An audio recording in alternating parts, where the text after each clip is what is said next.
Fixed mindset, growth mindset, what does any of it mean, and which one do you want? Spoiler alert, it's the growth mindset, and here's how you're gonna get one.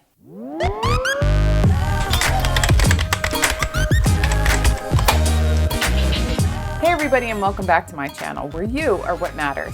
Today we're going to be talking about the difference between a fixed mindset and a growth mindset and how you are going to get yourself to have more of a growth mindset. And before I get started, if you are into stress reduction, mental well-being, and productivity, then go ahead down and hit the subscribe button below so you don't miss a video. Today I'm going to be talking about fixed mindset versus growth mindset. Now, maybe you already know what a growth mindset is, or maybe you've heard people talking about mindsets being fixed or towards growth or whatever, or maybe you don't know what the hell any of it means. In order to figure out how we're going to get you more towards a growth mindset, you have to understand how the whole fixed versus growth mindset thing works. You're not just one or the other. We're not talking about different sides of a coin here. It can be different for different aspects of your life. You could have a fixed mindset here and a growth mindset over there. So what is the difference between a fixed mindset and a growth mindset? A good example would be the belief in whether you could improve your skills or not.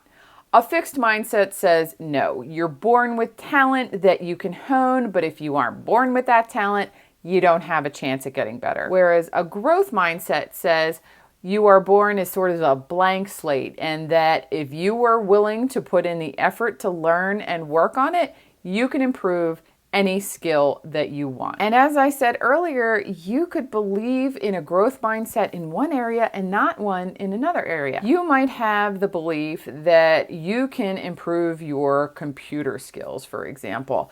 You know that if you were to go out and take a class in AutoCAD, that you would then, at the end of that class, be able to work on that computer program.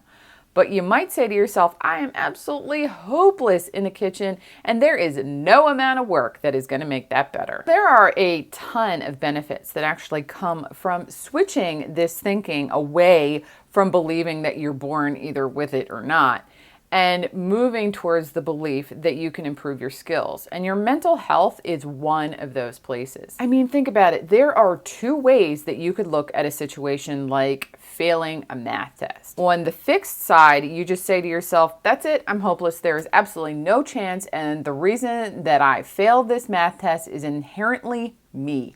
I am not capable of math. It will never get better and I suck. Or you could use the growth mindset thinking side of this, and you could say to yourself, I just didn't study enough, or maybe I don't understand the concept behind this math, and if I work a little harder and maybe I get a tutor, I will get better, and the next time I will pass this test. One of those thinkings, the fixed mindset, is incredibly defeating. Imagine how you would feel if the reason that you didn't pass something or you didn't do good at anything all the time was, it's you. You are the problem and it ain't never getting better. Versus how much better you would feel if you just realized that you just had to put a little bit more work in. So think about it. Which one of those options is going to make you feel better? Is it the one where you say to yourself that I suck at math and nothing is going to fix that? Or is it the one where you say to yourself that if I just work a little bit harder, I can improve my skills? Another area where a growth mindset is helpful is in the area of creativity. If you have a fixed mindset, you're likely to believe that you were born with certain talents and you can only be good at those things. However, if you have a growth mindset, then you realize that maybe you could actually be good at drawing. If you would just apply yourself a little bit, maybe learn some techniques, maybe practice a little bit, then you could actually get better at those things. And so you're more likely to branch out and try new things because you know that you could develop skills in those areas. If you have a growth mindset, you will also be easier to collaborate with. People with fixed mindsets tend to believe that they are commodities, essentially, that they only have this skill set and that they can never improve. However, of course, you are not a commodity. You are a growing, changing human that has the capacity to improve their skills, to learn new things. And by realizing that and taking that to heart, you become easier to collaborate with. People with growth mindsets will be more willing to share skills, to teach each other other things, and therefore the whole collaboration effort will be a lot more pleasant. You can't just look at somebody and decide whether they have a fixed mindset or not. You can't go look in the mirror and go, I can see it. It's right there. There's that fixed mindset. Of course not. How do we figure out whether we have a fixed mindset or not in a particular area? One of the first clues is defensiveness. If when you're at work, for example, you start to feel threatened when they bring a new person on that has sort of a similar skill set than you, then you might have a fixed mindset. You are under the impression that that person who has a slightly different skill set is going to replace you because you do not have that skill set and you are not capable of getting that skill set. You see this a lot in office cultures where you get a whole bunch of fixed mindsets together. You will find a lot of undercutting and one-upmanship and taking credit for other people's ideas. Because the belief is that you can't get better at anything, you have to constantly prove why either you are best or why you should be kept around. And that happens because obviously if you don't think that you can get better at any one thing, you must constantly be proving yourself or stealing credit or making somebody else look bad. A second symptom is avoiding failure. Now, nobody ever really wants to fail, but if you find that the motivation behind the reason that you're doing things the way you are is so driven by the fact that you have to avoid failure, there might be a fixed mindset behind that. For example, if you find that you avoid giving presentations at work because you are terrified of failing and you think that there's absolutely no way that you can improve your chances of giving a good presentation, then there is a fixed mindset behind that it's time to examine. The third clue that you might have a fixed mindset is when you really internalize your mistakes. Imagine that you have accidentally said something to someone you shouldn't have said. Maybe it was kind of rude or you let slip something that you shouldn't have.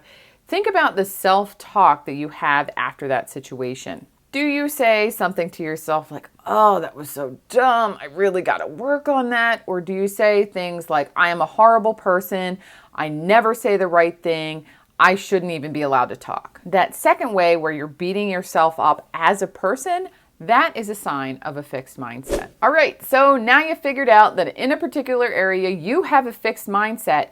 What are you going to do about it? The first thing to remember is that effort will actually help you improve. Of course, you are not going to be amazing when you first start doing something.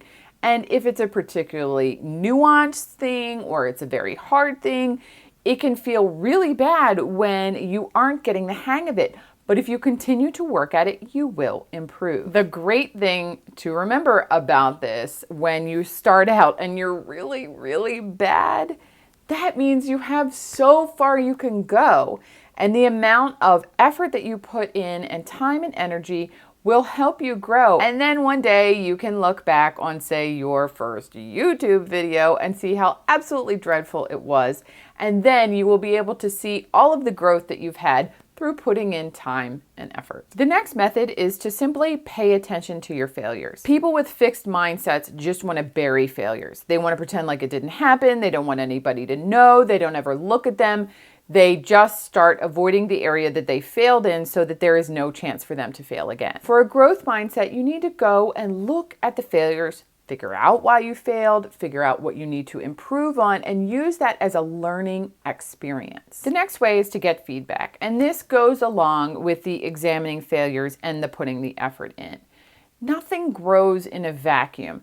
Yes, you can go and get practice and do things on your own, but it'll probably take a lot longer. By working with someone who has the skills that you're trying to develop and getting feedback on how you can improve, you are likely to cut back a lot of that time and a lot of that effort that it's going to take if you are just sitting around experimenting on your own, trying to perfect something of which you probably don't have that much knowledge. So don't be afraid to be a beginner and know absolutely nothing about something. Pick something that you're really curious about and start going down those rabbit holes and working on your skills. And then you will firsthand witness how the time and energy will help you move forward. The next step is to keep going. Life is hard, right? The thing is that your excitement about something that we just talked about, the curiosity that you're following, it might kind of wear off at some point. You might get to the point where getting to the next level, the next skill set, is kind of not fun right now. You need to perfect nuances or really focus on a particular skill, and it might be kind of rough. But just because something gets hard and maybe you lose your motivation a little bit, doesn't mean that you've hit some kind of imaginary wall. That's a fixed mindset thinking. The belief that I've gotten as good as I'm gonna get and there's nothing that can fix that. By pushing through those hard times and working harder at it, even if it's just a little step, will remind you that you are still growing.